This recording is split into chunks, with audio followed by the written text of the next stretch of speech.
আমরা এই মুহূর্তে রয়েছি সেই ঐতিহ্যবাহী পর্তুগিজ ফোর্ট, ডিউ ফোর্ট।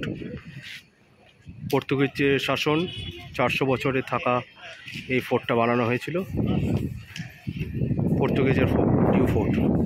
এই ডিউ ফোর্টের এন্ট্রি মোটামুটি ইন্ডিয়ানদের জন্য 100 টাকা, ইন্ডিয়ান ন্যাশনালের জন্য 100 টাকা, বাচ্চাদের জন্য 75 টাকা, আর ফরেনারদের 200 টাকা। ডিউ ফোর্ট, এই ডিউ ফোর্টটা পুরো পাথরের তৈরি, আর সাইডে সুরক্ষার জন্য একটা নালা করা আছে, যাতে শত্রুপক্ষ এই নালা পেরিয়ে ফোর্টে ঢুকতে না পারে। বাইরে কামানগুলো দেখছো পুরো পরপর সাজানো আছে, কারণ এত এই নালাটা পার হয়ে ঢোকা অত সহজ নয়। এটা পর্তুগিজ আন্ডারে একটা বিশাল দুর্গ, পাহাড় কেটে, দেখো পুরো পাহাড় কেটে এই দুর্গটা বানানো। দেখো নিচটা পাহাড় আছে, কিন্তু এটা পুরো পাহাড়, উপরে আছে কিন্তু এটা পাহাড় দিয়ে এই দুর্গটা।